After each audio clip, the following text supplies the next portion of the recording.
പ്രിയപ്പെട്ട സുഹൃത്ത് നമസ്കാരം. ഇന്ന് ഒക്ടോബർ 24. ഏറ്റവും ലേറ്റസ്റ്റ് ആയിട്ടുള്ള കറണ്ട് അഫേഴ്സുമായി ജെഡിസ് കറണ്ട് അഫേഴ്സ്. സ്പോർട്സ് പേഴ്സൺ അത് ഏത് ലെവലിലായിക്കോട്ടെ, ഏറ്റവും ടോപ്പ് ലെവലില് അല്ലെങ്കിൽ ഏറ്റവും ലോ ലെവലില്, ഇവരിൽ ഉള്ള ഏറ്റവും വലിയ ക്വാളിറ്റി എന്ന് പറഞ്ഞാൽ അവർ 100% ഫോക്കസ്ഡ് ആണ്. അവർ എവിടെയാണ് ഫോക്കസ് ചെയ്തിട്ടുള്ളത് അതിലേക്ക് അവരുടെ സ്ഥിരമായിട്ടുള്ള പ്രാക്ടീസ് ആണ്. എന്നും അവർ മുടങ്ങാതെ പ്രാക്ടീസ് ചെയ്യുന്ന വ്യക്തികളാണ്. അത് ഏറ്റവും ടോപ്പ് ലെവലിൽ ഈവന്റ് കഴിഞ്ഞാൽ പോലും ഉടനെ തന്നെ അവർ അവരുടെ ക്യാമ്പിലേക്ക് അല്ലെങ്കിൽ അവരുടെ പ്രാക്ടീസിലേക്ക് ഫോക്കസ് ചെയ്യാറുണ്ട്. അതുപോലെ തന്നെ കോമ്പറ്റേറ്റീവ് എക്സാമിന് പ്രിപ്പയർ ചെയ്യുന്നവരും അവർക്ക് വേണ്ട ഏറ്റവും വലിയ ക്വാളിറ്റി എന്ന് പറയുമ്പോൾ 100% ഫോക്കസ് ആയിട്ട് സ്ഥിരമായിട്ട് ചെയ്യുക. കൺസിസ്റ്റൻസി, സ്ഥിരമായിട്ട് ഫോക്കസ് ചെയ്ത് മുന്നോട്ട് പോവുകയാണെങ്കിൽ എവിടെയും വിജയിക്കാൻ സാധിക്കും. ഇന്ന് ഒക്ടോബർ 24 ഏറ്റവും ലേറ്റസ്റ്റ് ആയിട്ടുള്ള കറണ്ട് അഫേഴ്സുമായി ജെഡിസ് കറണ്ട് അഫേഴ്സ്. നമുക്ക് കറണ്ട് അഫേഴ്സിന്റെ ഡീറ്റെയിൽസിലേക്ക് പോകാം. ISRO chairman doctor V Narayanan confirms Gaganyaan G1 launch. Gaganyaan G1 വിക്ഷേപണം ISRO chairman doctor V Narayanan സ്ഥിരീകരിച്ചു. ഏറ്റവും ലേറ്റസ്റ്റ് ആയിട്ട് വാർത്തയാണ്. അതായത് ISROന്റെ the first planned uncrewed test ആണ് നടത്താൻ പോകുന്നത്. അതായത് ഗഗൻയാൻ 1 G1. നമുക്ക് കറണ്ട് അഫേഴ്സിന്റെ ഡീറ്റെയിൽസിലേക്ക് പോകാം. ഇന്ത്യൻ സ്പേസ് റിസർച്ച് ഓർഗനൈസേഷന്റെ ഏറ്റവും ലേറ്റസ്റ്റ് ആയിട്ടുള്ള വാർത്തയാണ്. അതായത് December 2025 Gaganyaan 1 G1 the first program uncrewed ആയിട്ടുള്ള ആ ഒരു പറക്കൽ നടത്താൻ പോവുകയാണ്. ഡിസംബറിലെ G1 ഗഗൻയാന്റെ അൺക്രൂഡ് മിഷനിൽ ഉപയോഗിക്കുന്ന ആ ഒരു ഹ്യൂമനോയിഡ് അല്ലെങ്കിൽ റോബോട്ട് ആയിട്ടുള്ള വ്യോമമിത്രയാണ് ഇത് പറക്കാൻ പോകുന്നത്. ഭൂമിയുടെ ഏറ്റവും താഴെയുള്ള ഓർബിറ്റിലായിരിക്കുള്ളൂ ഇതിന്റെ മിഷൻ. ഗഗൻയാൻ മിഷന്റെ ദ ഫസ്റ്റ് അൺക്രൂഡ് മിഷൻ ആണ് നടത്താൻ പോകുന്നത് ഈ വരുന്ന ഡിസംബറിലെ. ഈ കാര്യം അറിയിച്ചിട്ടുള്ളത് ISROയുടെ ചെയർമാൻ ആയിട്ടുള്ള ഡോക്ടർ വി നാരായണൻ ആണ്. ISROയുടെ ഇപ്പോഴത്തെ ചെയർമാൻ ആണ് ഡോക്ടർ വി നാരായണൻ. ക്രൂസിനെ കൊണ്ടുപോകുന്ന ഇന്ത്യയുടെ ഒരു സ്പേസ് പ്രോഗ്രാം ആണ് ഗഗൻയാൻ മിഷൻ. 2027 മിഷൻ ലോഞ്ച് ചെയ്യാൻ സാധിക്കുമെന്നാണ് ഇപ്പോഴത്തെ ലേറ്റസ്റ്റ് ആയിട്ടുള്ള ISROയുടെ ചെയർമാന്റെ statement. President Droupadi Murmu unveiled a bust of former president KR Narayanan. മുൻ രാഷ്ട്രപതി KR നാരായണന്റെ പ്രതിമ പ്രസിഡന്റ് ദ്രൗപദി മുർമു അനാച്ഛാദനം ചെയ്തു. ഇതും ലേറ്റസ്റ്റ് ആയിട്ട് വാർത്തയാണ്. ഇപ്പോൾ ഇന്ത്യൻ പ്രസിഡന്റ് ദ്രൗപദി മുർമു കേരളം സന്ദർശിച്ചുകൊണ്ടിരിക്കുകയാണ്. ഈ ഒരു വേളയിൽ നടന്നിട്ടുള്ള ചില പ്രോഗ്രാംസിലെ വളരെ പ്രധാനപ്പെട്ട ഒന്നാണ് the bust of former president KR Narayanan unveiled.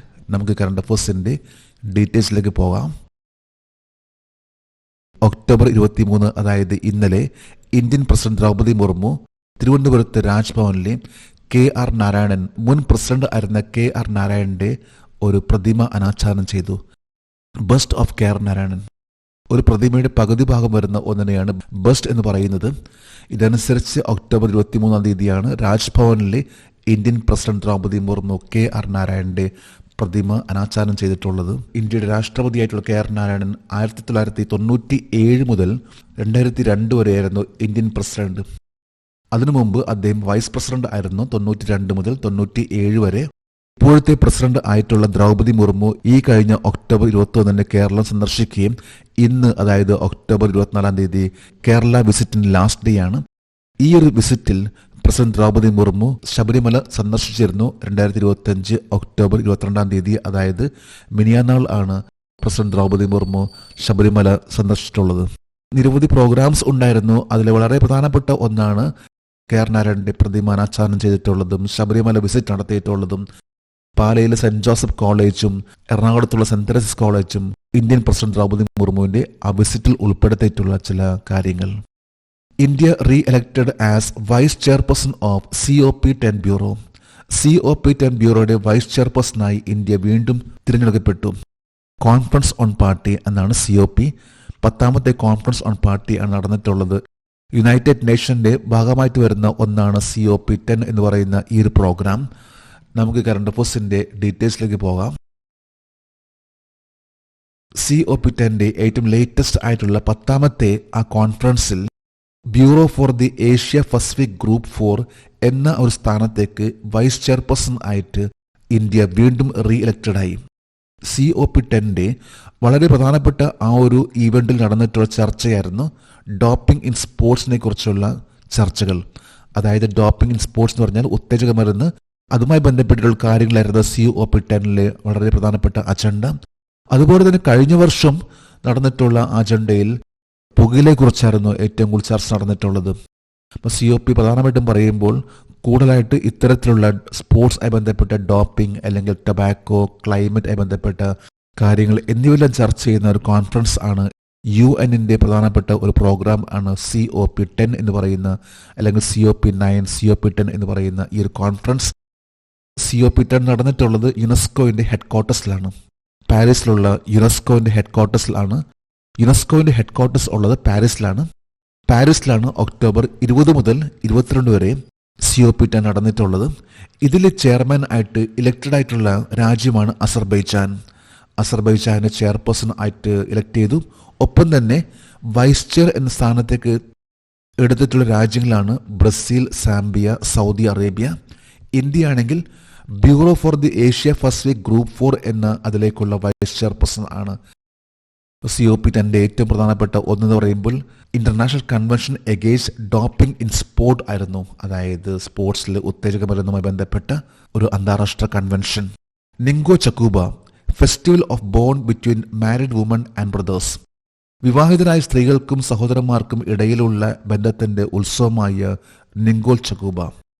ഏത് സംസ്ഥാനമാണ് നിങ്കോൾ ചക്കൂബ എന്ന ഈ ഒരു ഫെസ്റ്റിവൽ ആഘോഷിക്കുന്നത്? ഏത് മാസമാണ്? നമുക്ക് കറണ്ട് അഫയേഴ്സിന്റെ ഡീറ്റെയിൽസിലേക്ക് പോകാം. മണിപ്പൂരിന്റെ ഒരു പ്രധാനപ്പെട്ട ഒരു ആഘോഷമാണ് നിങ്കോൾ ചക്കൂബ. നിങ്കോൾ ചക്കൂബയുടെ ലക്ഷ്യം എന്ന് പറയുമ്പോൾ മാരിഡ് ലേഡീസ് അവരുടെ സഹോദരന്മാരായിട്ടുള്ള ആ ഒരു ബോണ്ടിങ്, ആ ഒരു സ്നേഹം ഒന്നുകൂടി അതിനെ സ്ട്രെങ്തൻ ചെയ്യുക, ഒന്നുകൂടി ബലപ്പെടുത്തുക എന്നതാണ് ഇതുകൊണ്ട് ഉദ്ദേശിക്കുന്നത്. അതായത് strengthening the bond of love between married ladies and their brothers. മണിപ്പൂരിൽ ഉപയോഗിക്കുന്ന ഒരു കലണ്ടർ ആണ് മെയ്റ്റി കലണ്ടർ. മെയ്റ്റി കലണ്ടറിലെ ഹിയാങ്കി മന്തിലാണ് എല്ലാ വർഷവും നിങ്കോൾ ചക്കൂബ എന്ന ഫെസ്റ്റിവൽ മണിപ്പൂർ ആഘോഷിക്കുന്നത്. വിവാഹം കഴിഞ്ഞ സ്ത്രീകൾ അവരുടെ ബ്രദേഴ്സ് ആയിട്ടുള്ള ആ ഒരു ബോണ്ടിങ്, ആ ഒരു സ്നേഹബന്ധം ഒന്നുകൂടി വർദ്ധിപ്പിക്കുക എന്നതാണ് ഉദ്ദേശിക്കുന്നത്. ഇതനുസരിച്ച് പരസ്പരം ഗിഫ്റ്റ് എല്ലാം കൈമാറുന്ന ഒരു പ്രത്യേക ഉത്സവമാണ് നിങ്കോൾ ചക്കൂബ. ഇത് മണിപ്പൂരിന്റെ ഒരു ഫെസ്റ്റിവൽ ആണ്. Vishwajit More wins bronze in the wrestling world championship. Wrestling ലോക ചാമ്പ്യൻഷിപ്പിൽ വിശ്വജിത് മോറെ വെങ്കലം ലഭിച്ചു. ഇതും ഒരു ലേറ്റസ്റ്റ് ആയിട്ട് വാർത്തയാണ്, സ്പോർട്സ് ആയി ബന്ധപ്പെട്ട വാർത്തയാണ്. നമുക്ക് കറണ്ട് അഫയേഴ്സിന്റെ ഡീറ്റെയിൽസിലേക്ക് പോകാം. 2025 October 22 under 23 wrestling world championship നടന്നുകൊണ്ടിരിക്കുകയാണ്. ഈ ഒരു മത്സരത്തിൽ ഗ്രീക്കോ റോമൻ റെസ്ലർ ആയിട്ടുള്ള വിശ്വജിത് മോറെ ബ്രോൺസ് കരസ്ഥമാക്കി. 55 കിലോഗ്രാം കാറ്റഗറിയിലാണ് ബ്രോൺസ് കരസ്ഥമാക്കിയിട്ടുള്ളത് Greco Roman wrestler. Greco Roman wrestler എന്ന് പറയുമ്പോൾ അതായത് അരക്ക് താഴെ ഫോക്കസ് ചെയ്യാതെ അരക്ക് മുകളിൽ മാത്രം ഫോക്കസ് ചെയ്തുകൊണ്ടുള്ള ഒരു റെസ്ലിംഗ് ആണ് ഗ്രീക്കോ റോമൻ. ഇപ്പൊ ഗ്രീക്കോ റോമൻ എന്ന റെസ്ലിംഗിലാണ് അണ്ടർ 23 എന്ന ആ ഒരു റെസ്ലിംഗ് വേൾഡ് ചാമ്പ്യൻഷിപ്പിൽ ഇന്ത്യൻ പ്രൊഫഷണൽ റെസ്ലർ ആയിട്ടുള്ള വിശ്വജിത് മോറെ മെഡൽ നേടിയിട്ടുള്ളത്. ബ്രോൺസ് ആണ് നേടിയിട്ടുള്ളത് 55 കിലോഗ്രാം കാറ്റഗറിയിൽ. ഈ ഒരു മത്സരം, അതായത് അണ്ടർ 23 വേൾഡ് റെസ്ലിംഗ് ചാമ്പ്യൻഷിപ്പ് നടക്കുന്നത് സെർബിയയിലെ നോവി സാഡ് എന്ന സ്ഥലത്താണ്. സെർബിയ എന്ന രാജ്യം ഇത് യൂറോപ്യൻ രാജ്യമാണ്. സെർബിയ എന്ന രാജ്യത്തിന്റെ ക്യാപിറ്റൽ ആണ് ബെൽഗ്രേഡ്. ഈ രാജ്യത്തെക്കുറിച്ച് പറയുകയാണെങ്കിൽ ഇവിടുത്തെ ഒരു പ്രൊഫഷണൽ താരമാണ് നൊവാക് ജോക്കോവിക്. ഇന്ന് ലോകത്തിന് പറയുമ്പോൾ ഏറ്റവും ടോപ്പ് ലെവലിൽ നിൽക്കുന്ന ടെന്നീസ് താരമായിട്ടുള്ള നൊവാക് ജോക്കോവിക്, അദ്ദേഹം സെർബിയൻ താരമാണ്. സെർബിയയിലാണ് ഇപ്പോൾ നടന്നുകൊണ്ടിരിക്കുന്ന അണ്ടർ 23 വേൾഡ് റെസ്ലിംഗ് ചാമ്പ്യൻഷിപ്പ്. 27 പേർ അടങ്ങുന്ന ടീം ആണ് ഇന്ത്യയിൽ നിന്ന് ഈ മത്സരത്തിൽ പങ്കെടുത്തിട്ടുള്ളത്. ഇതിൽ ഫസ്റ്റ് റൗണ്ടിൽ തന്നെ ഹാനി കുമാരി, ദിക്ഷ മാലിക്, പ്രിയ മാലിക് എന്നിവർ ഔട്ടായി. അണ്ടർ 23 വേൾഡ് റെസ്ലിംഗ് ചാമ്പ്യൻഷിപ്പ് ഇത് നടക്കുന്നത് സെർബിയയിലാണ്. സെർബിയയിൽ വെച്ചാണ് Greco Roman wrestler Vishwajit More bronze നേടിയിട്ടുള്ളത്. ഇന്നത്തെ കറണ്ട് അഫയേഴ്സിലെ ലാസ്റ്റ് ഹെഡിങ് ഇന്റർനാഷണൽ ന്യൂസ് ആണ്. അതായത് Saudi Arabia ends 50-year-old kafala system. Saudi Arabia 50 വർഷം പഴക്കമുള്ള കഫാല സമ്പ്രദായം അവസാനിപ്പിച്ചു. സൗദി അറേബ്യയിലെ തൊഴിൽ മേഖലയിലെ വളരെ പ്രധാനപ്പെട്ട ഒരു തീരുമാനമാണ് വന്നിട്ടുള്ളത്. അതായത് 50 വർഷം പഴക്കമുള്ള കഫാല സിസ്റ്റം അത് നിർത്തലാക്കുന്നു. നമുക്ക് കറണ്ട് അഫയേഴ്സിന്റെ ഡീറ്റെയിൽസിലേക്ക് പോകാം. സൗദി അറേബ്യയിൽ കഴിഞ്ഞ 50 വർഷമായിട്ട് നിലനിന്നിരുന്ന ഒരു സിസ്റ്റമാണ് കഫാല സിസ്റ്റം. അതായത് കഫാല സിസ്റ്റം വഴി സൗദിയിലെ ഒരു എംപ്ലോയർക്ക് എംപ്ലോയീസിനെ കൺട്രോൾ ചെയ്യാൻ സാധിക്കും, പ്രത്യേകിച്ച് പുറത്തുനിന്ന് വന്നിട്ടുള്ള ഫോറിൻ മൈഗ്രൻസിന്. ഇന്നിപ്പോൾ ഏതാണ്ട് 2.5 മില്യൺ ഇന്ത്യൻസ് ആണ് സൗദി അറേബ്യയിൽ ഉള്ളത്. അതായത് സൗദി അറേബ്യയിലെ എംപ്ലോയർക്ക് എംപ്ലോയീസിൻ്റെ പാസ്പോർട്ട് കയ്യിൽ വെക്കാനും അതുപോലെ തന്നെ മറ്റൊരു ജോലിക്ക് അവിടുന്ന് അനുവാദം നൽകാത്ത രീതിയിലുള്ള ആ ഒരു നിയമം പിന്നീട് എപ്പോഴെങ്കിലും സൗദി അറേബ്യയിൽ തിരിച്ചു വരികയാണെങ്കിൽ പഴയ എംപ്ലോയറിൻ്റെ പെർമിഷൻ വാങ്ങേണ്ട ആ ഒരു പെർമിറ്റും ഇതെല്ലാം നിർത്തലാക്കി. ഇതെല്ലാം ഉണ്ടായിരുന്ന ഒരു സിസ്റ്റമാണ് കഫാല സിസ്റ്റം. സൗദി അറേബ്യയിൽ ഏറ്റവും ലേറ്റസ്റ്റ് ആയിട്ട് നിർത്തലാക്കിയിട്ടുള്ള ഒന്നാണ് കഫാല സിസ്റ്റം. 50 വർഷമായിരുന്നു ആ ഒരു സിസ്റ്റം സൗദി അറേബ്യയിൽ ഉണ്ടായിരുന്നത്. ഈ കഴിഞ്ഞ ജൂൺ 2025 മുതൽ അത് നിർത്തലാക്കിയിട്ടുള്ള ആ ഒരു ദിവസം മുതൽ അത് നിർത്തലാക്കിയിട്ടുള്ള ഒന്നാണ് ഇപ്പോൾ സൗദി അറേബ്യയിലെ ഏറ്റവും ലേറ്റസ്റ്റ് ആയിട്ടുള്ള ഒരു ലേബർ മാർക്കറ്റ് റെഗുലേറ്ററി സിസ്റ്റത്തിൽ വന്നിട്ടുള്ള ഒരു മാറ്റം. ഈ കാര്യം അനൗൺസ് ചെയ്തിട്ടുള്ളത് സൗദി അറേബ്യയിലെ ക്രൗൺ ആയിട്ടുള്ള പ്രിൻസ് മുഹമ്മദ് ബിൻ സലാമൻ ആണ്. വിഷൻ 2030 അനുസരിച്ചാണ് ഈ ഒരു മാറ്റം വന്നിട്ടുള്ളത് സൗദി അറേബ്യ. ഇപ്പം നമ്മൾ ഏറ്റവും ലേറ്റസ്റ്റ് ആയിട്ടുള്ള കറണ്ട് അഫേഴ്സ് 6 ഹെഡിങ്സ് 25 പോയിന്റ്സ് ആണ് ഇന്ന് ഇവിടെ ഡിസ്കസ് ചെയ്തിട്ടുള്ളത്.